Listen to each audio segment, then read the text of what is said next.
This is Fox and Friends live from the mall for the State of the Union. Happens tonight. He can tout what all the accomplishments that have happened, but he also needs to quickly, I think, then transition to his vision for America. The media, they're going to talk about the sky is falling, that there is a cloud over this president. It's so predictable at this point. The deputy director of the FBI is out. I'm glad he's gone, but it is kind of interesting. The FBI director goes and views the memo. The next day, Andrew McCabe announces he's leaving.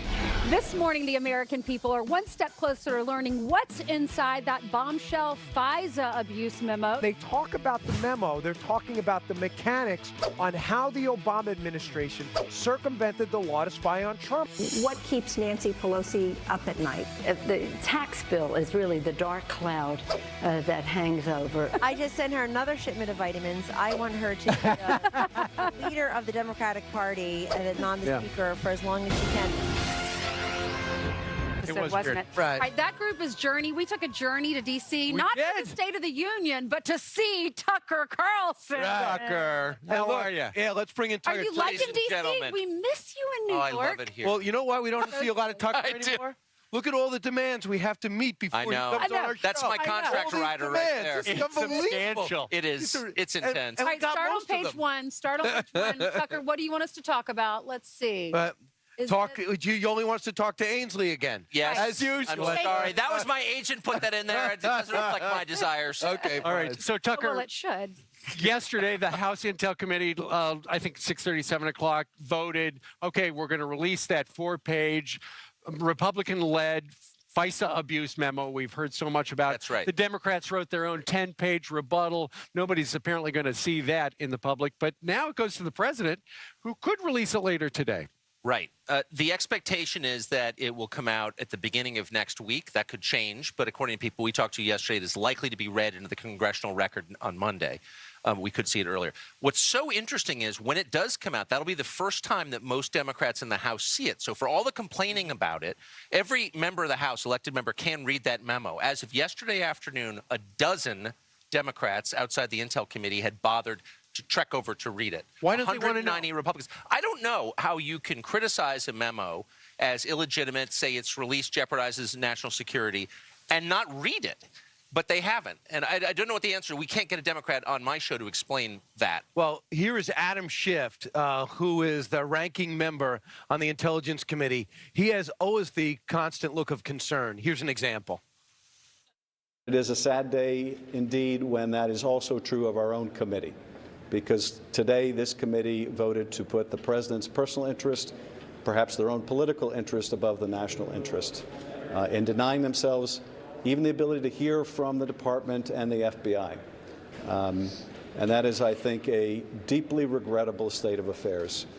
But it does show how, in my view, when you have a deeply flawed person in the Oval Office, that flaw can infect the whole of government. And today, tragically, it infected our committee. Your reaction? I think there are Democrats worth listening to who are legitimate, who speak in good faith. Adam Schiff is not one of them. He's a liar and a demagogue. I asked him a very straightforward question on my show. You had a brawl with him. Well, I asked him a simple question, which is, do we know that the Russian government hacked John Podesta's emails? And he accused me of working for Vladimir Putin, rather than answering the question. He is not someone you should be listening to on this subject because he lies. And he is motivated, as far as I can tell, and I've watched very carefully and interviewed him a number of times, purely out of partisan motivation. There's a real question at the bottom of this, which is what happened during the 2016 election, and he's not getting us any closer to it. Michael Quigley says he described the memo as a book report by a high school kid. Your reaction? I mean, it may be. Look, I haven't seen it, but look, here's the question that it raises, and it's about FISA. Was that law abused by the previous administration, by the Justice Department under Obama? Was it used to spy on, to surveil Americans when it shouldn't have been? It's a really simple question. And by the way, that should concern everybody, Tucker, Republicans and Democrats. Tucker, Andrew McCabe is now out at the FBI. Right. Do you think that the FISA memo had something to do with that? Did it have a role? We spoke to a number of people yesterday who have seen the memo. They didn't characterize it in great detail, but they confirmed that he is mentioned in the memo. But they also confirmed that he is the subject of an internal IG investigation at the FBI about his behavior during the 2016 election, and that both of those combined may have been responsible for him stepping down. Chris Wray, the director at the FBI, went to one of those secret rooms in the Capitol on Sunday, looked at the 4-page memo, nodded, went home, had dinner, went to work yesterday, then essentially fired Mr. McCabe. Does it look to you like this new guy, this Mr. Wray, is trying to clean house at the FBI? I don't know. It's very hard to again, it's not about Trump. It's about America. Period. And you got Peter Strzok, who's involved in every element of this investigation, released as soon as the IG lets Robert Mueller know his background. And he is the one who talks about a plan in place should Trump win. We don't know if he's kidding. We don't know what it's about. Andy's office is a reference. And they talked about a secret society. People say, well, he was kidding. We don't know. And now we're about to see those somebody saw those 5 months worth of text messages between him and Lisa Page. What's so striking to me is to see reporters, self-described journalists say it is illegitimate to want to know the answers to these questions. Right. You're undermining public faith in government. Really, I'll tell you what undermines public faith in government, law enforcement, and in our intelligence agencies is the suggestion that they might be acting out of political motive. And we need to put that question to rest. Sunlight is the only way to do that. And reporters of all sides, all political persuasions, ought to be leading the charge for transparency. Right. And they're not. But Tucker, there's so little curiosity on the part of some mainstream reporters into this story. They shout down people who ask questions. I'm not carrying water for any politician when I ask the question, was our government using these agencies for political ends? That's the question that Democrats used to ask. We had hearings all the time in Washington led by Democrats on that question. If they were, Tucker, what needs to happen to these individuals? Well, I don't think there's any graver betrayal of the public trust than to use the awesome power of these agencies for political ends. It's actually terrifying. That's when your police become the secret police. Right. I'm not saying that happened. Right. I am saying we have an obligation to find out if it did. I know we all agree that things are bad in Washington and around the country. People are polarized, but something happened to end that lockout shutdown. You had a bunch of Democrats overcome their leadership and vote 80 votes just to put us back in order, and Schumer took a direct loss.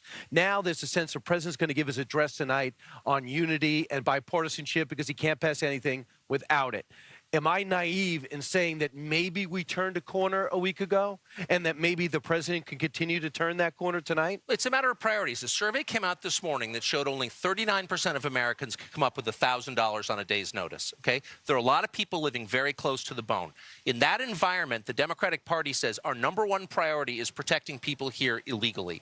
Most Americans, even if they're sympathetic to DACA recipients, even if they're liberal on immigration, not a priority. That's not the number one priority. And Democrats here had no idea.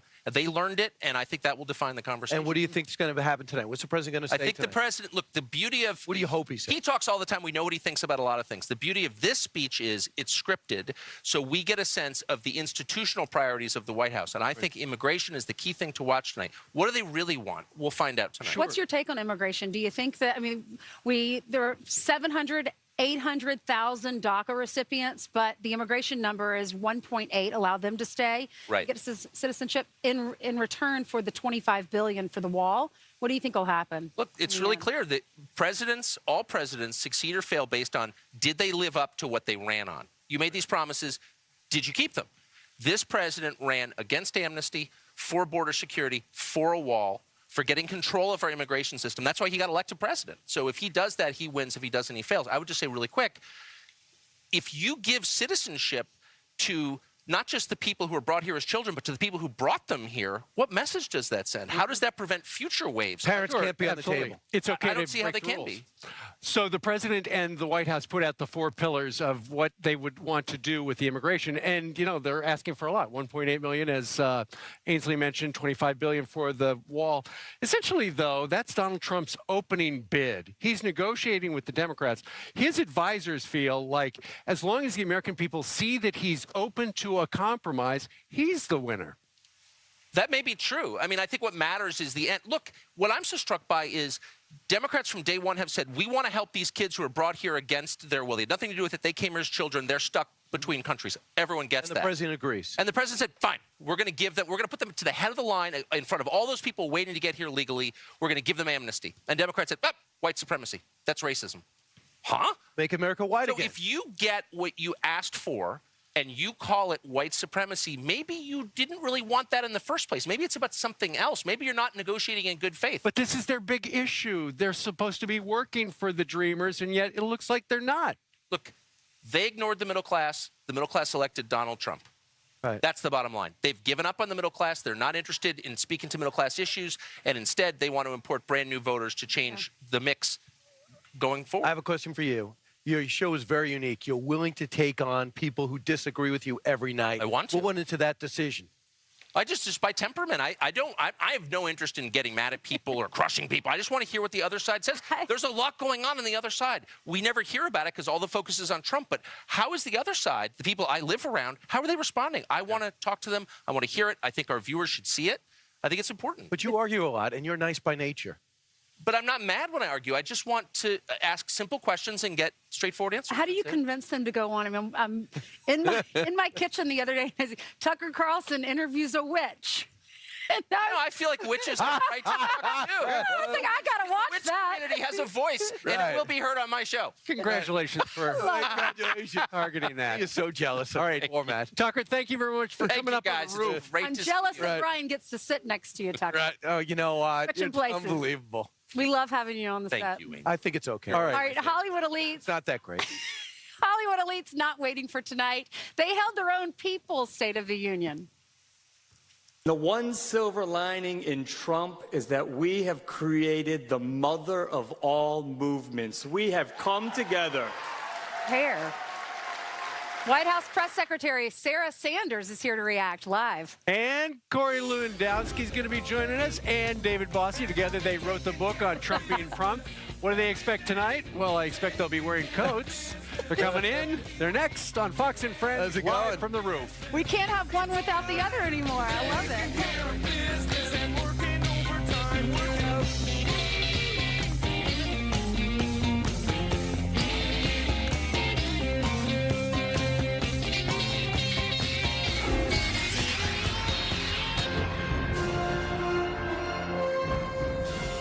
Tonight, President Trump addresses America in his first State of the Union address. So what can we expect when he takes the stage? Former campaign managers Corey Lewandowski and David Bossie wrote the book on Trump being Trump, and they join us live. Guys, good morning to you. Good morning. Best-selling book. Let's start a tag team effort.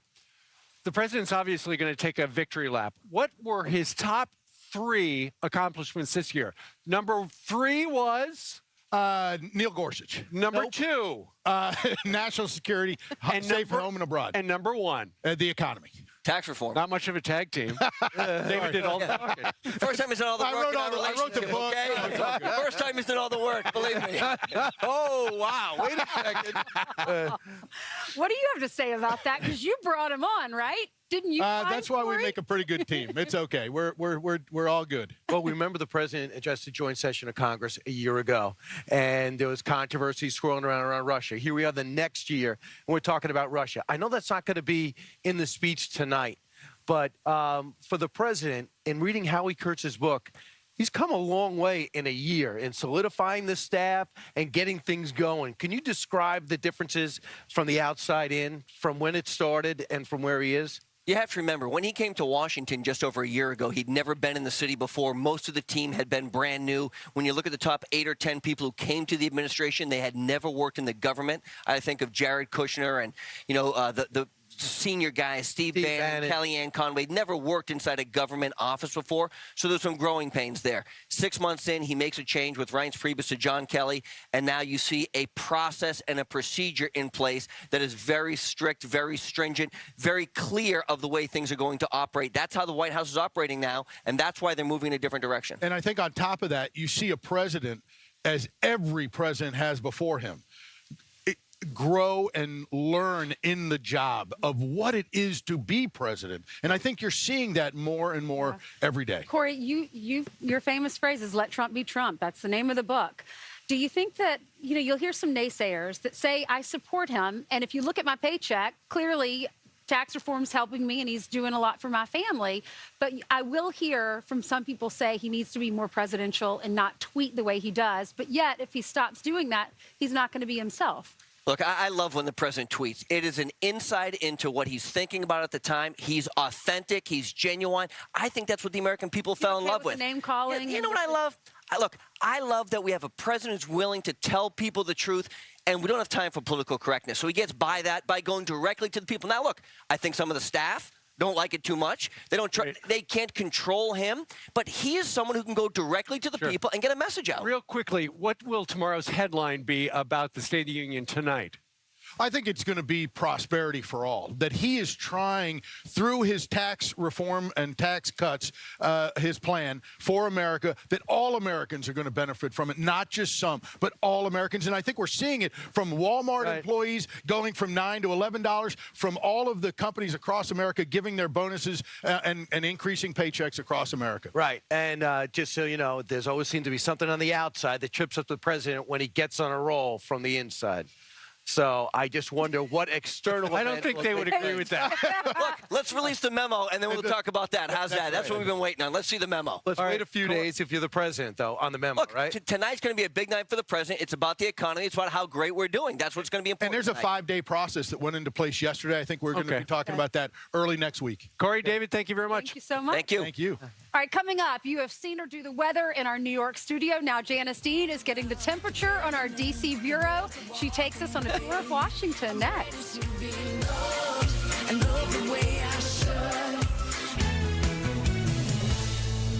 Good Tuesday morning to you. Back with more on the upcoming State of the Union in just a few moments. But first, some other stories making headlines this morning. Homeland Security rolling out tougher security measures for refugees from 11 high-risk countries. The countries that will be subject to new screenings have not yet been named.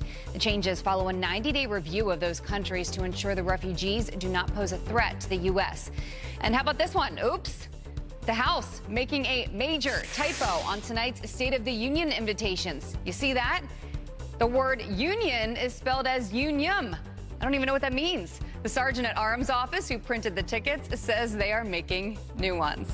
Oopsies. Steve? Well, at least they didn't write State of the Union, just saying.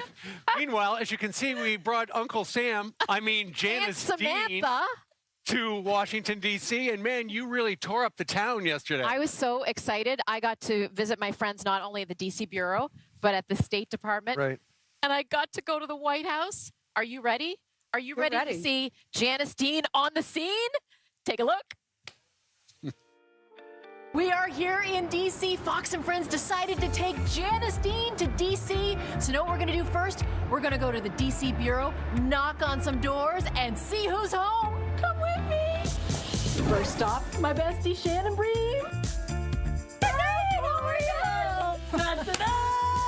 I can't have you not wearing a hat.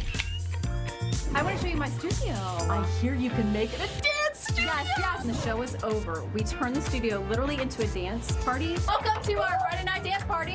Whoa! Oh, this is a good song.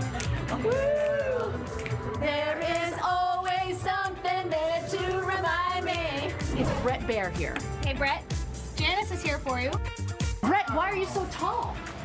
I am standing on my treadmill desk. What? Do you actually do this? This is the first time this has been seen on television. Tell me what you're working on, the big State of the Union tomorrow. Yes. So we're working on the show today, and then tomorrow we're going to be at the White House. What are you going to do after? Analyze what was said. Okay. And then maybe go have a drink. A drink or two? Yeah. We'll meet you at the bar afterwards. Deal.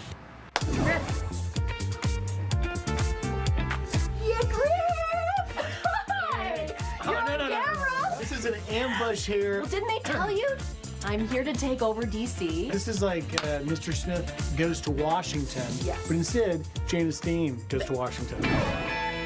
Okay, there's no name on the door here. Oh my gosh, I know that voice.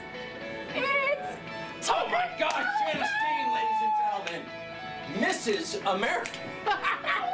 It's nice to see you. Tell me about this desk. This desk belonged to a series of little remembered but still controversial presidents. The real story is I bought it in a nondescript office building in downtown D.C. many years ago. Okay. I saw a notice in the elevator for $100.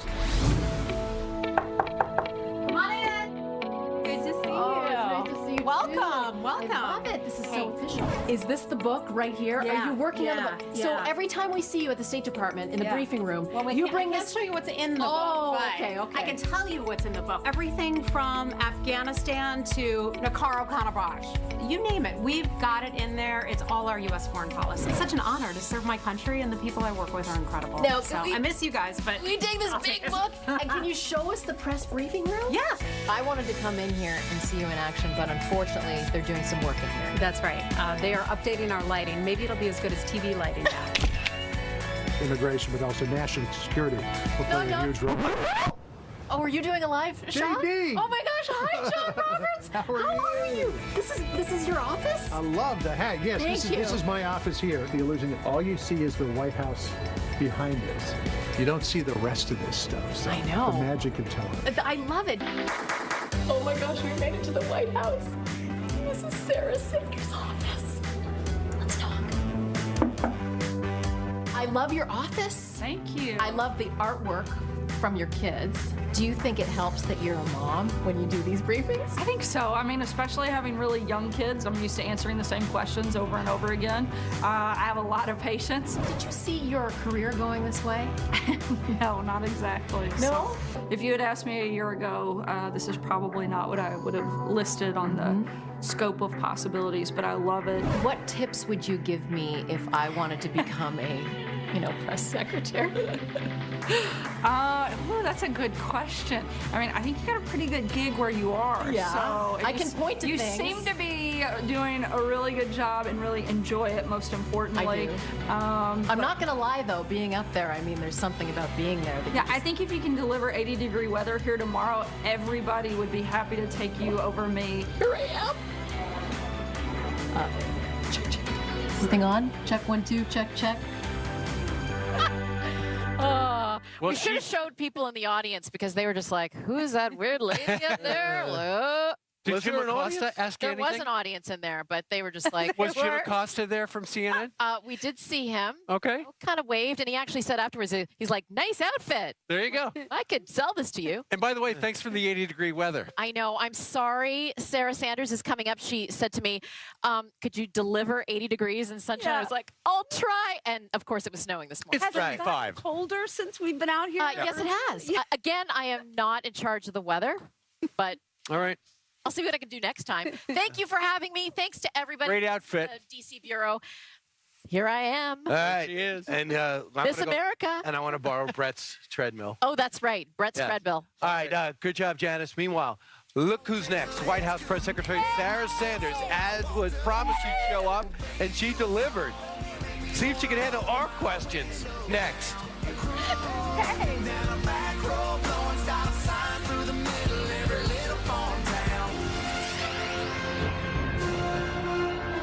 The one silver lining in Trump is that we have created the mother of all movements. We have come together. The need to remove him. That is, at this point, a moral imperative for each and every one of us. The Nazi Party had an approval rating of 37 back in the day. So don't feel complacent about the Trump administration's dismal approval ratings right now. Okay, so that was the People's State of the Union last night. I believe they sold tickets for $47. That's the same thing. Sarah Huckabee Sanders joins us here on the roof. You know, their message is different than your message. Thankfully so, because their message is one of negativity and, frankly, I think a little bit of delusion. Look, we've had an incredible first year. The economy is booming. ISIS is on the run. We're remaking the judiciary.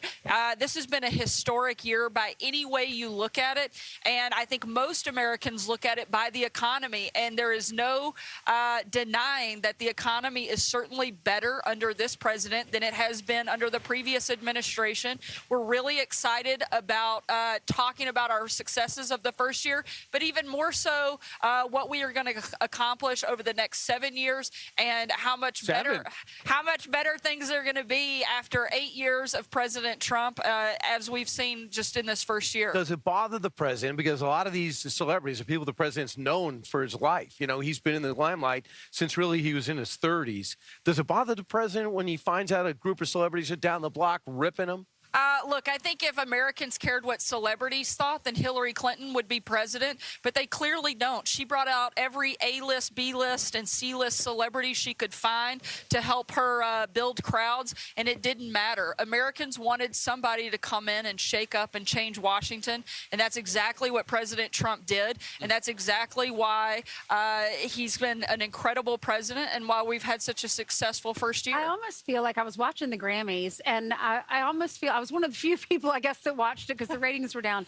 And I feel like it's almost helping this administration when you have these celebrities, because his base, your administration's base, is in middle America, and they can't relate to what Hollywood's saying and thinking. I think it's another reminder of how out of touch Hollywood is. But frankly, I almost feel sorry for these people. They're so focused on hating this president that they're missing all of the great things that are happening in this country. And I think that's really sad for them. And I think they're missing an opportunity to actually bring people together and show a better side of themselves. Instead, I think they look small. And I think it is, like you said, it's impacting them in a much more negative way than certainly it is impacting the president, because he's doing great. He's in great spirits. The country's doing great. And we're really excited about it. Well, those were images from the hashtag fake State of the Union. The real one tonight back there in the House of Representatives.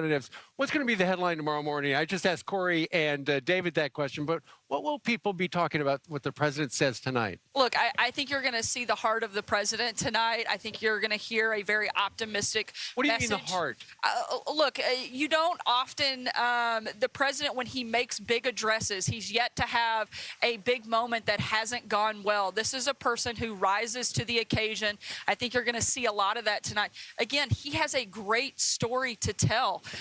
There have been a lot of things that the media has tried to distract from the successes of the president, but tonight this is his stage and his time to talk directly to the American people, and I think you're going to see a lot of the president himself come through in his words at the State of the Union tonight. Well, there's a couple of things going on. You got the Andy McCabe gets fired, and that's big news. And then you have the memo's going to get released. The Intelligence Committee says, yeah, we're going to give it to the president. What's the president's timeline on making the decision on releasing that memo? Look, we have to go through a thorough legal and national security review that's going to take place. And, you know, we haven't set a specific time of, you know, that'll happen within 24 hours. We want to make sure we do it the right way. And that's where we are right now. Not today? I wouldn't imagine that happens today. Again, we are incredibly focused on the State of the Union, and the president wants to make sure that this is his moment to speak to the American people, and I think that's where his focus is going to be all day today. Sarah, Janice took us on a tour of your office at the White House, and we noticed the bulletin board with all the kids' pictures and paintings on your them. kids saw that this morning? They're very talented kids. And then we saw a bottle of whiskey, which you might need after. I'm glad you somehow managed to work my kids' artwork in a bottle of whiskey. And as I pointed out to Janice, I'd like to remind everybody that was a sealed bottle. It has not been opened. And, You're just worried that your dad might be watching. You know, exactly right. I'm noticing a theme because that famous pie of yours had bourbon in it, right? And I didn't eat any. I shared it with the press. Right. So. We've got a soundbite for the folks at home who didn't see the tour a moment ago. This is something else about how Sarah watches television with her family and when she's on TV. Do they watch you when you're doing your briefings? They do, but I don't think they really get it. My oldest is 5.5, and I think most of the time they prefer to watch Mickey Mouse or any other animated cartoon than me talk about things they don't understand. So, what about your dad? He always watches. My mom always watches. My family, and I can count on usually to tune in. And their reaction when your family watches your mom and dad? I mean, my parents, I don't think they'd care what I say. They're always going to be proud. I'm very blessed to have two amazing parents. My extended family, they're my biggest fans. Right. So no matter what happens, if I fall flat on my face, I can at least count on the fact that my family will still be there. And What about the kids? Still claim me in public even. Do the kids say, hey, Mommy, why was that guy yelling at you? They've asked some questions like that, but I will say for the first time, they were actually excited to see me on TV, and that was because of that segment, but only because their own artwork was Absolutely. So I may need to work on the humility side with the kids. Well, it might be your dad's. You're just assigning it to your kids. They might see I'm about going to that. tell them you're giving them a hard time. All right, Sarah. Thank you very much for coming up on the roof. You bet. Thanks Thank for you. letting us go in your office. That was great to see. And you're doing an incredible job. Thanks so much. All right. Still to come on this Tuesday, Congressman Trey Gowdy. He's hanging out with Tucker, Dan Bongino. There's Mr. Gowdy, David Bossie, Carl Lewandowski. It's a big breakfast up here on the roof. Tucker's trying to book his show. With Bear Gavin, 'cause I'm working for